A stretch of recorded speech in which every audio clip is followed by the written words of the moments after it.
Hello everyone, कैसे आप लोग। तो फ्रेंड्स, आज 23 जनवरी है और जैसा कि आप सभी लोग जानते हैं, कल यानी कि 22 जनवरी को प्रिंट मीडिया में यानी कि न्यूज़पेपर में शिक्षक भर्ती की योग्यता को लेकर कुछ खबरें प्रकाशित हुई थी। और इन खबरों को जब प्रकाशित किया गया तो उसके बाद कुछ गलतियां, कुछ त्रुटियां भी इसमें कर दी गई थी। ये त्रुटियां कौन सी थी, ये गलतियां कौन सी थी, आगे आपको बता रहे हैं। लेकिन पहले आप ये समझिए कि ये जो जीआईसी प्रवक्ता की भर्ती यानी है, इसमें ये लिख दिया गया था कल न्यूज़पेपर में कि जीआईसी प्रवक्ता के लिए बीएड अनिवार्य है। जबकि इसके पहले 2020 में जब जीआईसी प्रवक्ता की भर्ती हुई थी, नोटिफिकेशन जारी हुआ था, तो उस समय प्रवक्ता पद के लिए यानी कि जीआईसी प्रवक्ता के लिए केवल संबंधित विषय में पीजी मांगा गया था। यहाँ पर परसेंटेज यानी कि प्रतिशत की भी कोई बाध्यता नहीं रखी गई थी। लेकिन अखबारों में ये बात लिख दी गई कि अगर आपको जीआईसी प्रवक्ता बनना है तो संबंधित विषय में पीजी प्लस बीएड होना चाहिए। अब इस पर जो न्यूज आई थी ये मैं पहले आपको क्लियर कर देता हूँ, इसके बाद हम आगे बढ़ते हैं। ये देखो, कल न्यूज़पेपर में ये खबर प्रकाशित हुई थी और इस खबर में ये बात आप यहाँ पर देख सकते हैं कि प्रवक्ता पद के लिए स्नातकोत्तर के साथ बीएड उपाधि होना जरूरी है। इसके बाद पूरे प्रदेश में इस बात को लेकर काफ़ी जो है हो हल्ला हुआ और कई प्रकार की यहाँ पर मतलब क्रिया प्रतिक्रिया भी देखने को मिली है। ऐसे अभ्यर्थी जो बीएड नहीं है लेकिन शिक्षक बनना चाहते हैं और विगत कई वर्षों से पीजीटी या फिर जीआईसी प्रवक्ता की तैयारी कर रहे हैं, तो उनके लिए यह एक काफ़ी दुख भरी खबर थी, क्योंकि ऐसी स्थिति में उनके करियर का रास्ता बंद हो रहा था। अगर वो बीएड नहीं है तो फिर प्रवक्ता भी वो नहीं बन पाएंगे। लेकिन फ्रेंड्स, यहाँ पर कुछ बातें बिल्कुल अब क्लियर हो चुकी हैं। आज के अखबारों में इस बात को लेकर स्पष्टीकरण भी आया है। अगर आप कैलेंडर में शामिल हो सकती हैं, एलटी ग्रेड और प्रवक्ता भर्ती वाली न्यूज़ देखेंगे तो इसमें ये लास्ट में ये लाइन लिखी गई है। इसको मैं आपको थोड़ा जूम करके बता देता हूँ ताकि आप इसे खुद पढ़ पाएँ। क्या होता है ना कि चीज़ें जो हैं स्पष्ट रहें तो बेहतर रहती हैं। अब देखो, यहाँ पर ना अखबार वालों ने थोड़ी जल्दबाजी में ये खबर जो है लिख दी है और आप यहाँ पर देखो तो प्रवक्ता के लिए संबंधित विषय से परास्नातक पीजी की अर्हता होगी। मतलब ये कि बीएड नहीं मांगा गया है और जो आपकी अर्हता है पिछली बार 2020 की जो अर्हता थी बिल्कुल वही रखी गई है। यानी कि अगर आप पीजीटी देना चाहें या फिर जिसे आप जीआईसी प्रवक्ता कहते हैं, देखो पीजीटी जो शब्द है ना, ये उन कॉलेजों के लिए होते हैं जो एडेड होते हैं, जिसमें मैनेजर होता है, जिसमें मैनेजमेंट होता है। लेकिन जीआईसी प्रवक्ता ये वो कॉलेज होते हैं जो कि राजकीय होते हैं। तो फिलहाल यहाँ पर अगर देखा जाए तो राजकीय इंटर कॉलेजों में अगर आप प्रवक्ता बनना चाहते हैं, जीआईसी प्रवक्ता आप बनना चाहते हैं, तो आपकी जो एलिजिबिलिटी है वो केवल पीजी रखी गई है। ये बात बिल्कुल दिमाग से निकाल दीजिए कि आपसे बीएड मांगा जा रहा है। अखबारों ने अपनी बात मान भी ली है कि हाँ, उनसे त्रुटि हो चुकी है। और आज का न्यूज़पेपर आप देखेंगे तो इसमें ये बात बिल्कुल क्लियर कर दी गई है। तो मैं पुनः आप लोगों को यहाँ पर स्पष्ट करना चाहता हूँ, ये क्लियर लाइनें मैंने यहाँ पर लिख दी हैं कि जीआईसी प्रवक्ता में जो योग्यता निर्धारित की गई है, तो इसकी योग्यता बस यही है कि आप संबंधित विषय में अगर आप पीजी हैं तो आप आवेदन कर सकते हैं, बीएड आपसे नहीं मांगा जाएगा। ठीक है।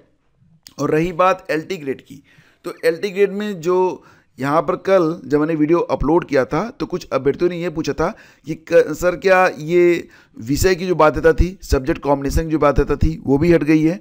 नहीं, ऐसा बिल्कुल नहीं है। यहाँ पर केवल आपकी जो ट्रेनिंग है बीएड के समकक्षता वाली जो बात थी, केवल समकक्षता को हटाया गया है। यानी कि अब ये बात बिल्कुल क्लियर कर दी गई है कि अगर आपको एलटी ग्रेड परीक्षा देना है तो आपको बीएड होना यहाँ पर मस्ट है। ठीक है। तो बीएड या समकक्ष, तो ये जो समकक्ष वाला मैटर था ये गायब कर दिया गया। अब ये मैटर बिल्कुल क्लियर है कि आप संबंधित विषय में या संबंधित विषय के सब्जेक्ट कॉम्बिनेशन में अगर आपने स्नातक योग्यता धारित की है और प्लस आप बीएड हैं तो आप आवेदन कर पाएंगे। सब्जेक्ट कॉम्बिनेशन तो बना रहेगा क्योंकि सब्जेक्ट कॉम्बिनेशन ये एक अनिवार्य शर्त है, इसमें फेरबदल संभव नहीं है। हाँ, यहाँ पर बीएड के समकक्ष जो योग्यता थी तो समकक्ष को हटा दिया गया। क्लियर ये कर दिया गया कि जिस भी विषय में आप एलटी ग्रेड में आवेदन करना चाहते हैं उस विषय में आपका वो विषय होना चाहिए या विषयों का कॉम्बिनेशन होना चाहिए प्लस बीएड ही होना चाहिए। बीएड के अलावा कोई और यहाँ पर आपसे डिग्री डिप्लोमा नहीं मांगा गया है, कोई समकक्ष डिग्री डिप्लोमा नहीं चलेगा। ठीक है, तो ये बात बिल्कुल क्लियर हो गई। अब रही बात ये कि पदों की संख्या कितनी है, तो इस पर भी आइए हम बात कर लेते हैं। बिल्कुल क्लियर ये बात आज यहाँ पर लिख दी गई है और बिल्कुल ऑथेंटिक न्यूज आपको यहाँ पर दी जा रही है। ठीक है, देखो माध्यमिक शिक्षा विभाग की ओर से यूपीपीएससी को एलटी ग्रेड शिक्षक और प्रवक्ता के दोनों को जोड़कर, यानी कि एलटी ग्रेड के सभी पदों को जोड़ लिया जाए और जीआईसी प्रवक्ता के सभी पदों को जोड़ लिया जाए तो 8,905 पदों पर अधियाचन भेजा गया है। ठीक है, यानी कि एलटी ग्रेड प्लस जीआईसी प्रवक्ता कुल मिला के पद कितने हैं, 8,905 हैं। इसमें एलटी ग्रेड शिक्षक के लिए कितने पद हैं, 7,258 पद हैं। लेकिन जरा रुकिए, ये जो 7,258 पद हैं इनको दो भागों में बांटा गया है, एक तो पुरुषों के लिए है, दूसरा महिलाओं के लिए है। तो 7,258 में कुल मिला के देखा जाए तो 4,785 पद ये पुरुषों को मिलेंगे और 2,473 पद ये महिलाओं को मिलेंगे। ठीक है, और वहीं पर अगर जीआईसी प्रवक्ता के बारे में बात करें तो जीआईसी प्रवक्ता में इस बार कुल पद 1,647 हैं, 1,647 पद हैं। इसमें पुरुषों के लिए 817 पद रखे गए हैं, महिलाओं के लिए 830 पद रखे गए हैं। ठीक है, तो यहाँ पर नंबर ऑफ सीट्स भी बिल्कुल क्लियर कर दी गई है। अब रही बात ये कि विज्ञापन कब तक जारी होगा, तो देखो यहाँ पर जो आपका विज्ञापन है ना, ये अप्रैल या उसके पहले भी जारी हो सकता है। खैर मैं मान के चलता हूँ कि मार्च तक तो आपको विज्ञापन देखने को मिल ही जाएगा। और साथ ही साथ ये भी है कि नेक्स्ट मतलब आप ये मान चलो कि जुलाई अगस्त में इसकी परीक्षा भी हो सकती है। खैर जुलाई अगस्त से पहले तो नहीं हो पाएगी, ये तो तय है, लेकिन समय कितना बचता है ये तो आप देखिए, क्योंकि यहाँ पर कुल मिला के आज जनवरी ख़त्म हो रही है, लगभग मान चलो फरवरी, मार्च, अप्रैल, मई, जून, जुलाई, 7-8 महीने, 6 महीने मान चलो। 6 महीने में क्या आप पूरी तैयारी कर लेंगे? जबकि यहाँ पर आप एलटी दें, जीआईसी प्रवक्ता दें, जीडीसी दें, अगर यूपीपीएससी की भर्ती है तो इसमें टफ लेवल के 30 प्रश्न कम से कम तो आपसे पूछे जाएंगे जीएस के, तो जीएस भी तो आपको पढ़ना ही है। ठीक है, रही बात ये कि मैंने सारी खबरों को यहाँ पर समराइज कर दिया है, तो ये सभी देख लेते हैं जो कि बहुत ही इंपॉर्टेंट है आपके लिए। ठीक है, तो ये देखिए आप, जीआईसी प्रवक्ता महिला के लिए कुल मिला के 830 पद रहेंगे और जीआईसी पुरुष के लिए कुल मिला के प्रवक्ता के लिए 817 पद होंगे। तो जो लोग केवल पीजी हैं ना, वो लोग प्रवक्ता के लिए आवेदन कर पाएंगे। और इससे एक बात तो बिल्कुल यहाँ पर स्पष्ट हो रही है कि जो आगे पीजीटी की वैकेंसी आने वाली है ना, उसमें भी अभी इस साल इस बार बीएड लागू नहीं हो रहा है। तो बिल्कुल आप लोग मतलब जिनके मन में थोड़ा पैनिक था ना, जो लोग बीएड नहीं है, तो वो अपना पैनिक दूर कर लें, आराम से तैयारी में लग जाएं कि फ़िलहाल अभी उनको 2 अवसर मिल रहे हैं, एक तो जीआईसी प्रवक्ता वाला यानी कि गवर्नमेंट इंटर कॉलेज प्रवक्ता में, और दूसरा पीजीटी में, दोनों में ही बीएड लागू नहीं होगा। रही बात पदों की संख्या की, तो ये मैंने यहाँ पर लिख दिया है। अब बात करते हैं एलटी ग्रेड के बारे में। तो एलटी ग्रेड फीमेल के लिए कुल 2,473 पद होंगे और मेल के लिए 2,785। तो सभी पद कितने होंगे? 7,258 पद रहेंगे।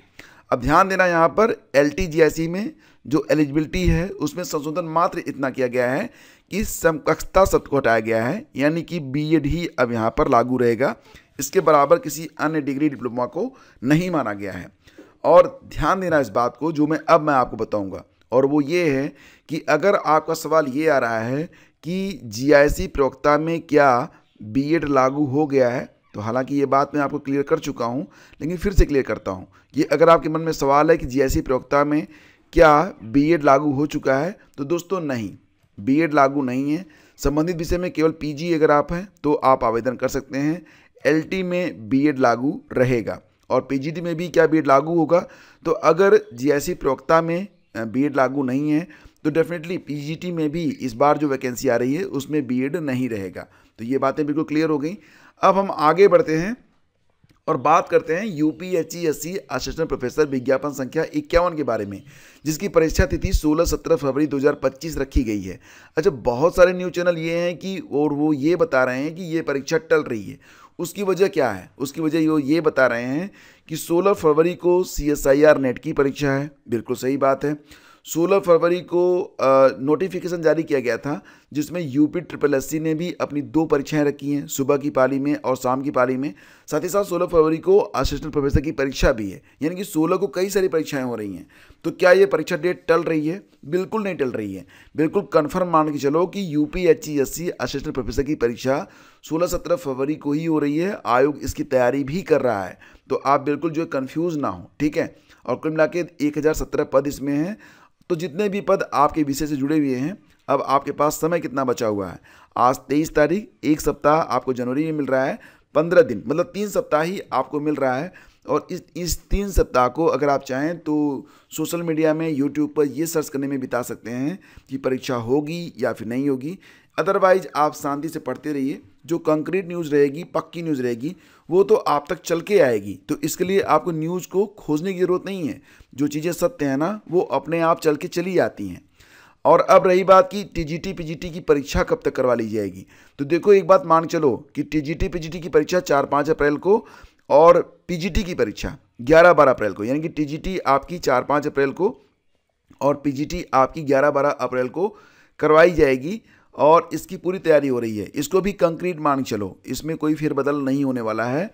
और रही बात ये कि नए पदों पर विज्ञापन कब तक आएगा, तो लगभग 25,000 पदों पर विज्ञापन जारी करने की तैयारी चल रही है। और अगर ये विज्ञापन आना होगा तो कंफर्म बता दूं तो आपको मार्च अप्रैल में देखने को मिल जाएगा। अप्रैल में ज़्यादा संभावित है कि आपको टीजीटी पीजीटी का नया विज्ञापन देखने को मिलेगा। तो सारी बातें यहाँ पर आपकी क्लियर हो गई होंगी। अब आपके मन में कोई संशय नहीं रह गया होगा। सारी खबरों का जो सार संक्षिप्त था ये मैंने आपको बता दिया। अब आपसे बात करते हैं रेलवे में जो टीजीटी समेत 1036 पदों पर भर्तियां चल रही हैं। तो मैंने इसके बारे में एक डिटेल वीडियो बना के आपको बताया भी था। सारी बातें मैंने आपको बताई थी और ये भी बताया था कि 500 रुपये आपको फीस देने होंगे, लेकिन अगर आप सीबीटी परीक्षा दे देंगे तो 400 रुपये आपके खाते में वापस आ जाएंगे। तो कुल मिला के अलग अलग जो आपके रेलवे हैं, आरआरबीज़ हैं, वहाँ से वैकेंसी आई हुई है। हालांकि पदों की संख्या 1036 है, लेकिन टीचर्स के कितने पद हैं, तो बहुत ही कम पद हैं। और यहाँ पर ना कंपटीशन बहुत तगड़ा होने वाला है। फिलहाल जो आवेदन हैं वो चल रहे हैं और इसमें बहुत सारे पद हैं। तो डिटेल के लिए मैंने एक वीडियो पहले बना दिया है, मैं उस वीडियो को आपको सजेस्ट करूँगा कि इस न्यूज़ से ज़्यादा जानकारी तो आपको वहीं पर मिल जाएगी। ठीक है, फिलहाल यहाँ पर एक बात क्लियर कर लीजिए कि आवेदन करने की जो अंतिम तिथि है वो 6 फरवरी 2025 है। तो आवेदन अगर आपको करना है तो आप आवेदन कर सकते हैं। और रही बात योग्यता की, तो इसमें स्नातक और स्नातकोत्तर, LLB, BPEd, public relation, advertising, journalism, यानी कि तमाम योग्यताएं हैं अलग अलग पदों के लिए। और जो एज लिमिट है ना वो 18 साल से लेकर 48 साल तक रखी गई है।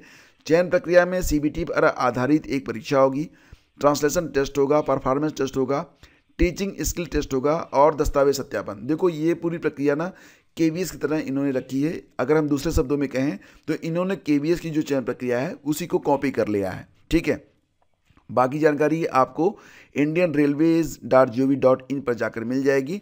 तो आप चाहें तो आवेदन कर सकते हैं। सीटों की संख्या कम है, कंपटीशन का मतलब कंपटीशन से तो आप बच नहीं सकते ना, ये तो हमारे जीवन का एक अनिवार्य हिस्सा बन चुका है।